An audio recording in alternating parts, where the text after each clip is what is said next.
Welcome to Fertilish, the podcast where we get real about fertility, infertility, and everything in between.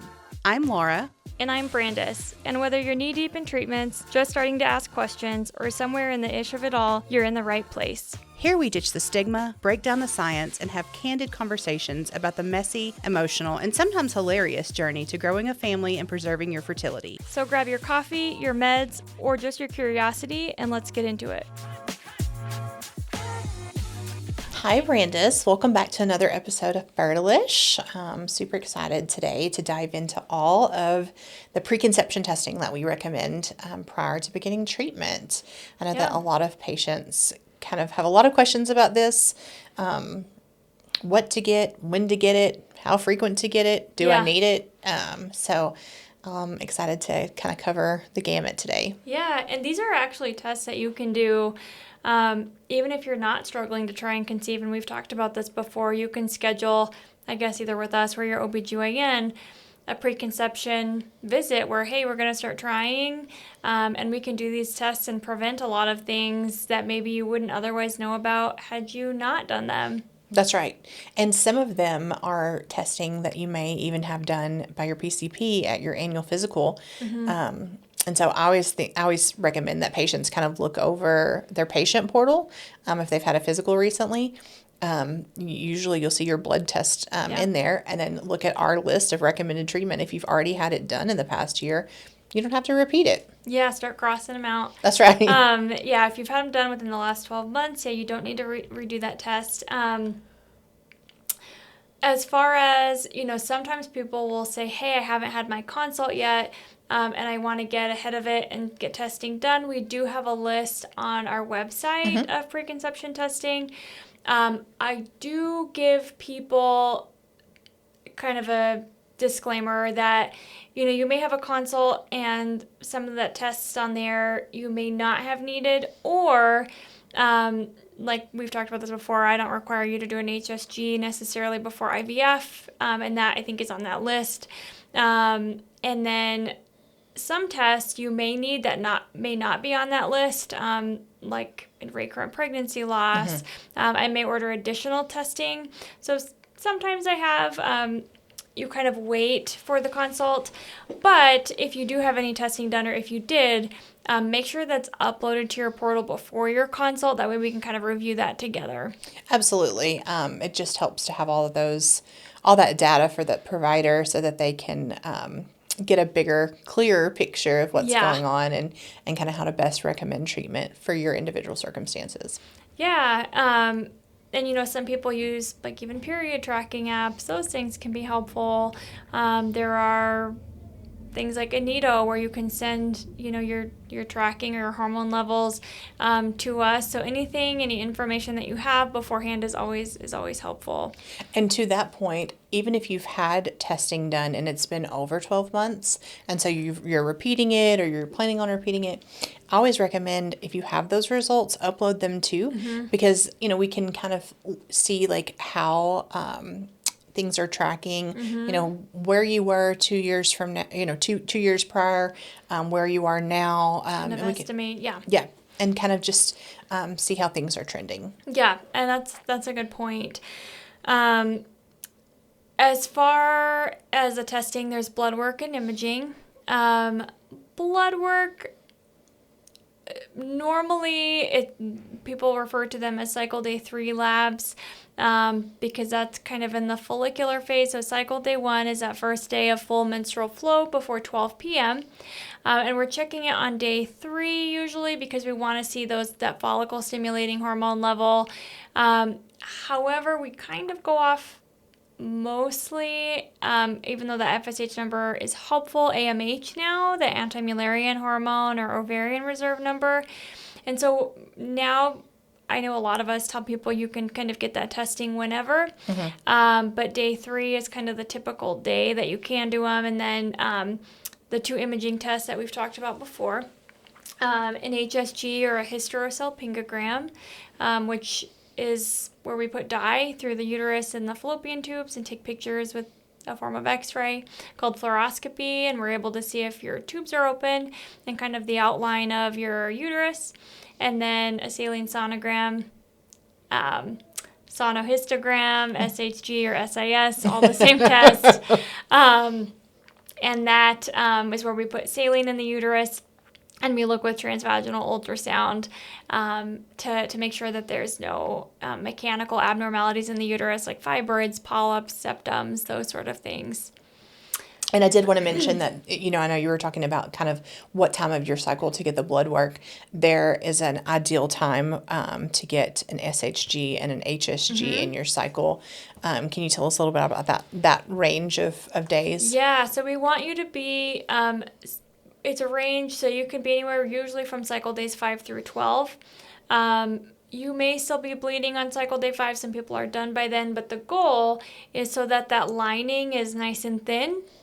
So that way we're not, doing this ultrasound and seeing, oh, this looks suspicious for a polyp, and really it's just lining that's shedding or that you haven't shed yet. So that's kind of the ideal time frame for that. Occasionally, so if the SIS, and I always tell people this, is a screening test. So if something looks odd, I'm going to recommend, hey, we need to do a hysteroscopy where we put, you're asleep usually, and we put a camera in the uterus and we look around. If there is a polyp, we usually remove it. In the Colorado clinic, I just do diagnostic hysteroscopies, but Dr. Gondra and Dr. Gomez can do ones where they take out polyps. We don't do fibroid removals here, so that's important to know. I think they do in Syracuse. Probably so, yeah. But so important to know kind of, what clinic does what and who does what. But, that's if you have a suspicious saline sonogram. They may get in there and say, oh, there's nothing, or, yeah, we found polyps. And that's kind of the gold standard diagnostic test.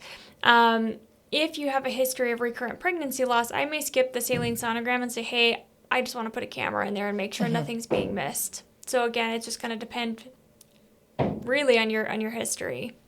Okay, good to know. And some of this testing, even if we only offer it in certain locations, a lot of the testing can be done with your local provider. And so if that's something that you would rather stay local for, or you live, outside of a driving distance to one of our clinics, we can certainly, once you're established as our patient, we can give you an order and you can take that to your own OBGYN or someone local to you and get that testing done. That way they know exactly what we're needing, and we can work in tandem with them to accomplish same goals. Yeah, and some people even go to their local hospital for saline sonogram or the hysterosalpingogram. Radiology clinics. Yep. And so you could do that as well. You don't always have to come to our clinic for that. That's right. Absolutely.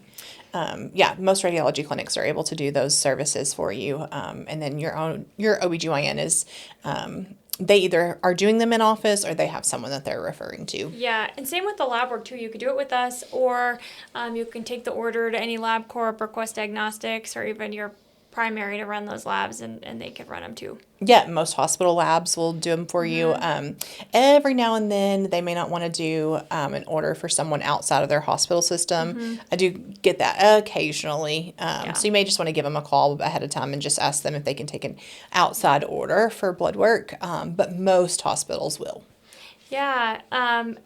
So those are the more of the imaging type tests. Occasionally, we will do an AFC or an antral follicle count, where they do a transvaginal ultrasound and they're counting, how many follicles you have in each ovary. And follicles are little fluid-filled structures that house eggs.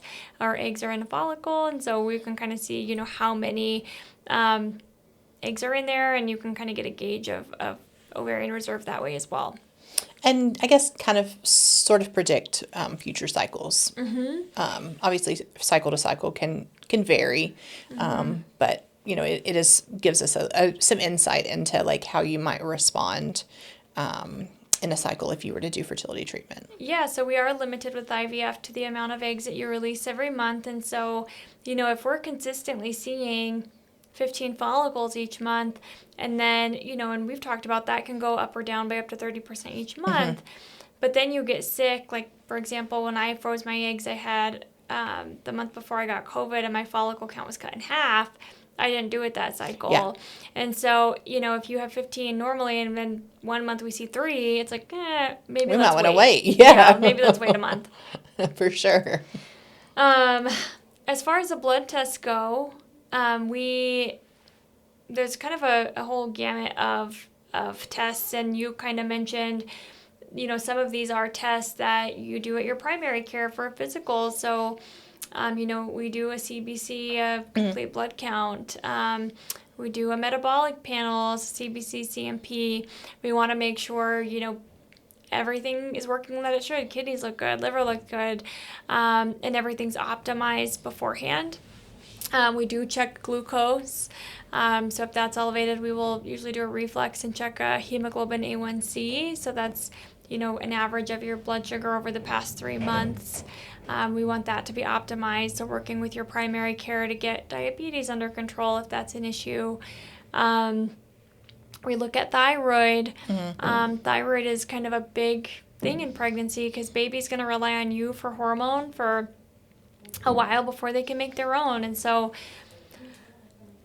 some studies show that as long as you're within a normal range, we don't need you in that 0.5 to 2.5 range. I like to control things, so I like to optimize it regardless, but thyroid is something we check. If you have your thyroid managed by, endocrinology, we have you, that's fine. Just, have them manage it, make sure they're watching it closely. We check for Hep B, Hep C, HIV. I like to do STI panels, to make sure that there's no gonorrhea, chlamydia.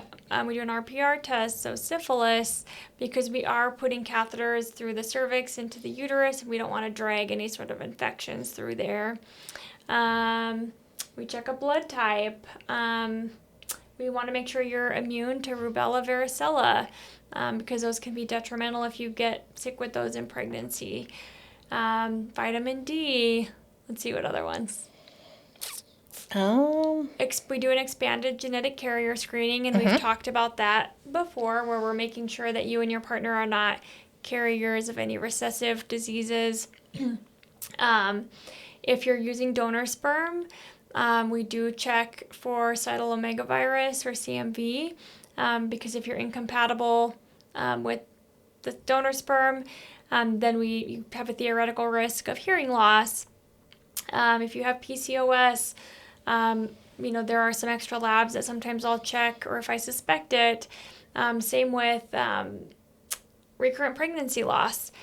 If you have multiple miscarriages, we want to check for blood clotting disorders. And so there is a standard set of blood work that we order, but if we suspect PCOS or you have recurrent pregnancy loss, we are kind of going above that and checking things like a karyotype, which is a picture of your chromosomes and different things. And then testosterone, I can't remember if you remembered that or not, T3, T4. Yep. What else? Those might be, I think those are all I the think main that's things. it. Yep. And like I said, when we've talked about it in episodes before with recurrent pregnancy loss, we check a karyotype or chromosomes, and we've started checking that in a lot of people now, because the thought was, why do we let them get to recurrent pregnancy loss when we could just check it? So that's kind of the basic testing. And then for males, usually it's just a semen analysis and some blood work. With the semen analysis, you can do it through us. You could do it through a different clinic and have us send results. And you could also do Fellow, which is an at-home kit. Yes, that is something that I love that we are able to offer. So we've partnered with a company called Fellow, and they will send out a kit to you. It's like super user-friendly. It has all the instructions. It's discreet. It comes right to your home. And then you collect a specimen, introduce a medium that's provided within the kit within 30 minutes, package it back up, everything you need there, pop the prepaid label on it, send it back to us, or not send it back to send it back to Fellow, and then you have results literally within a few days. Yeah, and we have had people. So you can do it at home and then bring it to us within the hour. I think is something they've told people too. But make sure if you're gonna do that method that you get a sterile cup from us. we've had people try and bring it in other containers, Oh. and that's not a thing. So make sure they're sterile containers. And that we know you're coming with it. Yes. So schedule that. That's right. Yes, also important. So that's kind of that. And then for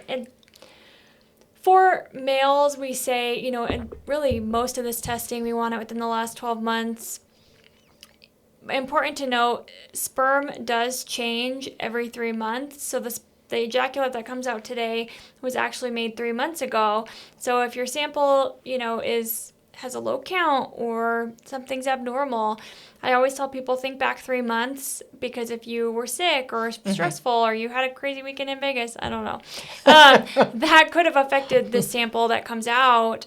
And so, lifestyle is super important, especially with sperm and all the parameters we're looking at. Yeah, were you doing a lot of, bike riding at the time? Were you in a hot tub, quite a bit? There's a lot of things that can affect it for sure. And then we do blood work on them as well. So usually we're always checking STI panels, and then Hep C, Hep B, Hep C, syphilis, HIV. And we do an expanded genetic carrier screening on them as well, if partner is a carrier of something. And then if you have recurrent pregnancy loss, we do have to check both partners' karyotypes, which again is a picture of those chromosomes, to check for a translocation. And we talked about that in our PGT episode. And tell me a little bit more about that, or tell us more about that. Is it just blood work? For the chromosome? Mm-hmm. For the karyotype. The karyotype is blood work, yes. Okay. I've seen people, so for the expanded carrier screening, some people have said blood work, and you've said it's a cheek swab. I think there's multiple versions of it. Yes. Okay. Yes. I think, and maybe it depends on what company you use. I'm not sure. But that's, and then you get a report back, and then it tests for what seems like a bajillion different things. Yeah, so that, those are, I think we hit all of them.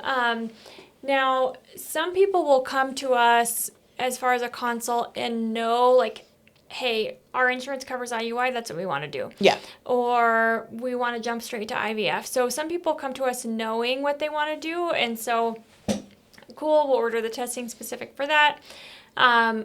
Now, some people say, hey, we've never had any testing before. They may be younger, and we just want testing first, and then let's regroup. Let's see if we can figure out what's going on. And so usually we'll order all the tests. We'll do HSG, SIS, we'll do the blood work, semen analysis, blood work on partner. And then I say, okay, now let's have a follow-up talk. Let's review these results and see if we can figure out what's going on and formulate a plan. So it just kind of depends on where you're at and kind of what you want to do. Yeah, and I think that's, important to note. I actually got asked this just within the last few days. And a potential patient reached out, and she asked me if you have to know what type of treatment that you want before you can become our patient. And so it's funny, I literally just got that question, and then you mentioned that, but you don't even have to think that there's anything wrong. We can just be doing a fertility workup on you so that you have a baseline of where you are, and then you don't need to even be ready to conceive at the time. Oh yeah, we have so many people that, and I get this a lot, where it's a 36-year-old female or even younger or older, and it's, hey, I'm not ready to have kids yet, but I want to check my fertility. So, we're checking your AMH, your ovarian reserve, and seeing where that's at. If you want to check if your tubes are open, you had chlamydia and didn't know it, and you're worried about your tubes, we can do an HSG. And so you can always come in for testing, or, it doesn't mean you have to move forward. Sometimes they just want to inquire about egg freezing. I've recently had an uptick, and even in questions on my Instagram, but about males on testosterone. And, hey, I just want to check my sperm to see where I'm at, because I took testosterone for bodybuilding or for who knows for all these years, and I want to see where I'm at. that's it, and that's fine too. Yeah, and I think there's a lot more conversation about male infertility going on, which is phenomenal because, there's definitely a stigma that it's a woman's problem. Yeah. And so I love that the conversations are happening, that male infertility is real. It is very much a factor.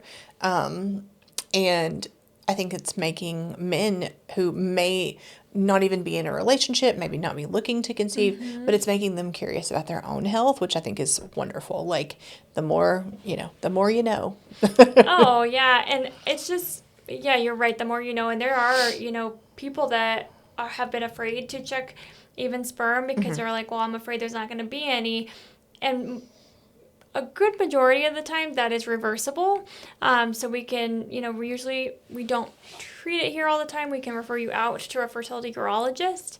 And, they can put you on HCG, Clomid.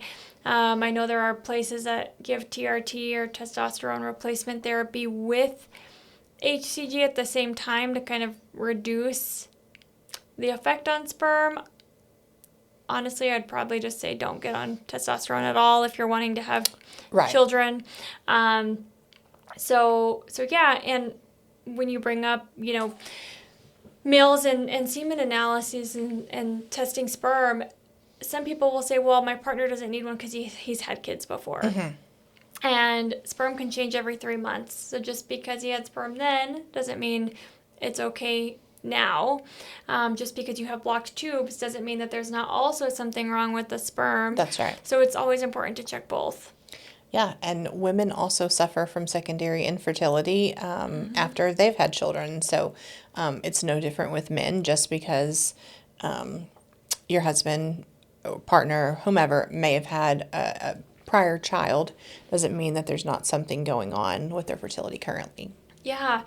And, you brought up secondary infertility. Sometimes people will come in and say, well, I've had children in the past. We're just doing this for gender selection or because my tubes are tied. And so we're just going to bypass the testing. We don't want to do it. And again, at CNY, everything is a choice. You don't have to do anything you don't want to do. You just have to sign a form stating that we're bypassing this testing. We understand risks of doing that. But it kills me every time somebody does that. They have all these failed cycles, emotion, time, finances put into it, and then we do testing and there's no sperm, or tubes are blocked, or there's a hydrosalpinx, which is a dilated tube. And, sometimes these people ask for money back, and it's like, well, this testing was bypassed. And so it kills me. I just do the testing. I frequently get the question or get the statement, like, I don't have any fertility issues. I have kids that are 17 or 18 or 12 or whatever, but I had my tubes tied. But now, with a new partner or, even the partner that you had children with, we decided that we want to have kids. So do I need this testing? So I'm glad you touched on that because I feel like that's something, a common misconception is that if you've had a child before and you didn't experience any fertility issues that you knew of then, or you didn't seem to struggle, doesn't mean that you weren't having issues then. It just means that you still were able to conceive and have a live birth. Or it doesn't mean that you haven't developed some issues because obviously, if you were diagnosed with cancer, the cancer wasn't always there. Yeah. It developed at some point. Yeah. And so same for fertility issues. There, new problems can arise or problems that may have been there in the past. They got worse. You had silent endo that wasn't bad. Right. And now all these years it's gotten worse. That's right. You have decreased ovarian reserve. Right. Now you have, you're older. So That's right. There are additional factors and males can experience age-related decrease in infertility too. Yeah, absolutely. So I'm glad you brought that up because I think that is a very common misconception. Yeah, that, we do see higher levels of miscarriage with older sperm and increase in DNA fragmentation. So women are not the only ones that technically have a biological clock. It's males as well. Absolutely. So I think, a lot of times even a barrier to getting these tests is kind of, some of them can be scary, like the HSG we've talked about time and time again. People are afraid of pain, and some people won't do it unless they can have anesthesia. Cool, we will do that here. So if that's kind of something you're afraid of, we hardly say no to things unless it's going to be harmful to you. Yeah. Cost is sometimes a barrier. Like we brought up, we've talked about it in episodes before. You can do some of these tests with your primary care or with your OB or primary care. There are cash pay prices. So just, it's better to do the testing up front than to waste money and to not do it later. Absolutely. And I think that time sometimes is a barrier. Like people want to get right to treatment. And so they don't want to wait a cycle to do the testing. They, it's right now, want to do it now. But you can possibly save yourself time in the long run by, acknowledging that there is an issue if there is one, and pivoting treatment to be able to work around, any issue that there might be. Yeah, and I always think back to when Dr. Kiltz was like, by the time they get to you, though, they've been trying for so long, they've maybe gone to other clinics, and so, that sense of urgency is there, but it's so important that nothing is being missed. If you've done, we've had testing, we've done IVF cycles, we've had miscarriages, okay, well, after going through this stuff with the fine-tooth comb, you've never had a karyotype. Where we've checked for a translocation, and we talk a lot about translocation in this episode and expanded genetic carrier screening. If you're confused on what these are, go back and listen to our episode on PGT testing, and we go over all of this and kind of what these tests are. But it's important that none of these things get missed, because if they do, you will continue to likely have miscarriages unless these things start to be corrected or have genetic testing of embryos. Yeah, and obviously, like, the goal is to get you the baby, and so it's not that we just want to get you, get all this blood drawn and all these imaging tests done and just for nil. There is a purpose, there is a rhyme and a reason behind it, and it is to get you closer to your goal as fast as possible. And so even though it seems like, that's going to take a whole nother cycle to do the testing, it's to help you take a straight line to that goal. Yeah. Well, and, uterus may have been clear before, but now you have a polyp or you have a fibroid. And so we always, want to optimize these things. So if you have a polyp, we want to remove it. If there's a fibroid that's interfering inside the uterine cavity, we want that removed. If thyroid is off, let's get that under control. If you're not immune to rubella or varicella, again, you don't have to get a vaccine if you don't want to, but we recommend you do it a month before getting pregnant. And so it's a lot about optimizing health, optimizing your fertility so that we can decrease the amount of cycles you'll need and get you to pregnancy faster and healthier. That's right.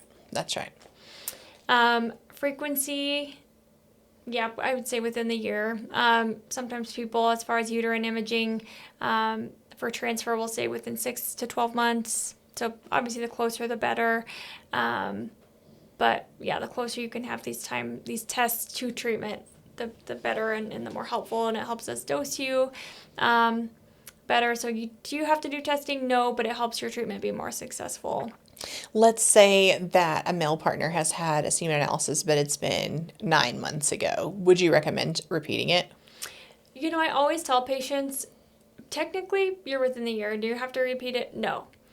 But sperm can change every 3 months. So do I recommend repeating it? Yes.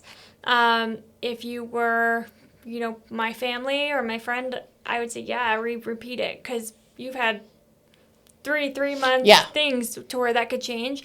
let's test it again. Because the worst thing, and I've seen it happen time and time again, where somebody will come for a retrieval. So how it works is if you come for your egg retrieval, usually, unless you have sperm here frozen from either a partner or a donor, your partner or a known donor will come here that same day with you. That's how it works in the Colorado clinic anyway. And give a sample, and then we use that sperm to fertilize the eggs. Well, the worst thing is when we get a sample and then there's no sperm in it. Yeah. Or there's sperm, but none of them are moving. And then, we're having to freeze eggs. And then your attrition rate may be higher. So, we freeze eggs, but those are only one cell. And so you may lose more eggs in the thaw than you would have if you would have just frozen embryos. And we may have caught it earlier if we had done a semen analysis closer to retrieval. So, I'm glad you brought that up. And there are ways to pivot, if that's, if other than just pushing a cycle off for 3 more months, there's other procedures that we could do to extract sperm, or, there's other ways, but at least we know that there is an issue so that we can address it. Yeah, we can be prepared. And, like I said, even before you even start trying, you can do these tests. Let's say, I just came off birth control. We want to start trying to conceive, and, we're just going to do testing. If you do a semen analysis, you may find, oh, hey, there's no sperm here. You don't even have to be trying for so long to do this, and it kind of cuts down on your time to conception. That's right. Or you're both carriers of cystic fibrosis. Okay, we're going to do IVF. We don't want to pass that down.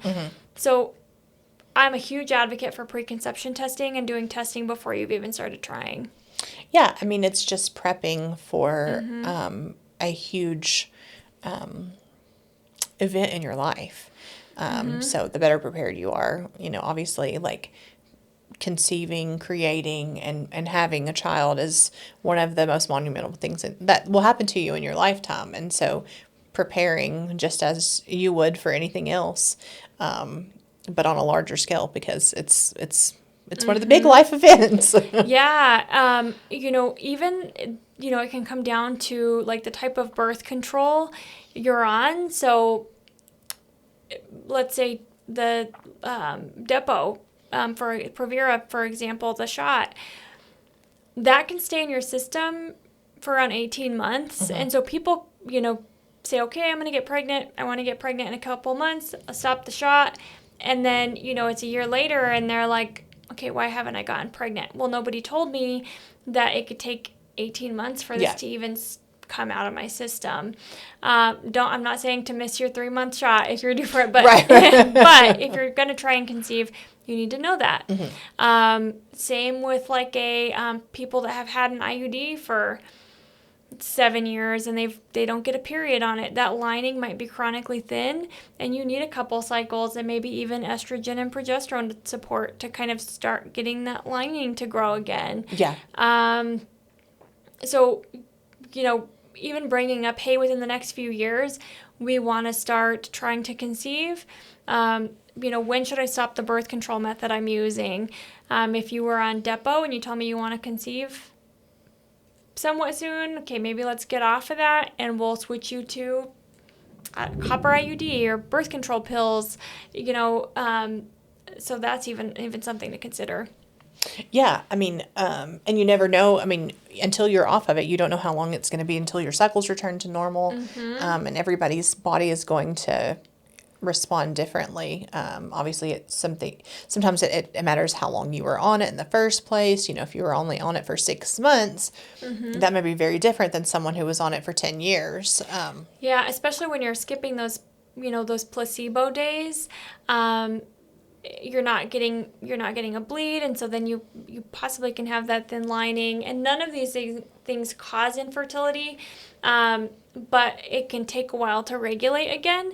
Now, you might come off of the pill after 10 years and get pregnant the next month. So if you're not ready to conceive, then I always tell people, well, use a barrier method in the meantime, and let's, kind of see how your cycles are. Are they regular? Were we treating PCOS this whole time? Were we treating endo this whole time? So let's, learning your cycle again, and knowing kind of what your baseline is important to understand.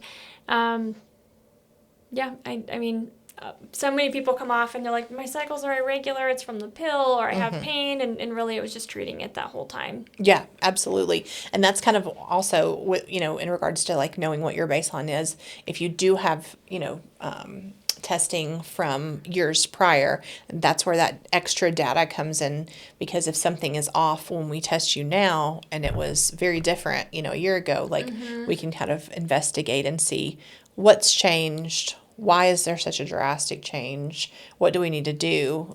Is this temporary, or is this something that, so there's a lot of different factors that we can look at. Well, in birth control, worth mentioning that birth control that can, that prevents ovulation, or if you're kind of suppressed, it can temporarily decrease your AMH. So it's not actually decreasing your egg count or your ovarian reserve. It's also not saving your ovarian reserve. You're losing eggs at the same rate, whether you're on birth control or not. But because you're suppressed, the AMH number can sometimes be reflected. So if, I have a 30-year-old that comes for AMH testing, and that number's lower than I expect, and they've been on birth control for a while, normally I'll say, well, if you want, let's try coming off birth control for 3 months. Obviously use a barrier method if you're not trying to get pregnant, and then we'll recheck it and see if that number doesn't pop back up. And so that's just something to note. Yeah, that's really good advice. So, planning in advance of when you are ready to conceive, regardless of the reason that you're seeking our services, and then the more information that we have, the better we're able to help you. Yeah, and like I said, preconception testing, when maybe you're not ready to have a family, but you want to check ovarian reserve, you might choose to freeze eggs or embryos or start your family faster. Right. Whether you're trying to conceive or not, it's good just to have knowledge. You can't make decisions on knowledge you don't have. So I'm a big advocate for preconception testing, whether you're trying to conceive or you're not ready. But I think message to everybody would be, whether you're trying to conceive or you're thinking about it in the future, schedule a preconception visit. Absolutely. Let's see, anything else you think you want to add to this one? I think that was kind of all we had to cover today. Yeah. All right. Well, hopefully, if you're going to try and conceive soon, you schedule that before, just so you have additional knowledge. Hopefully, this helps you also if you're going to do treatments, not to bypass any testing. And if you're looking for that list that we went over today, it's on our website. There's a section for female fertility testing and male fertility testing, and we can put it in the show notes as well. We can put a link to the preconception testing. Okay. All right. We'll see you guys next week. See you next week.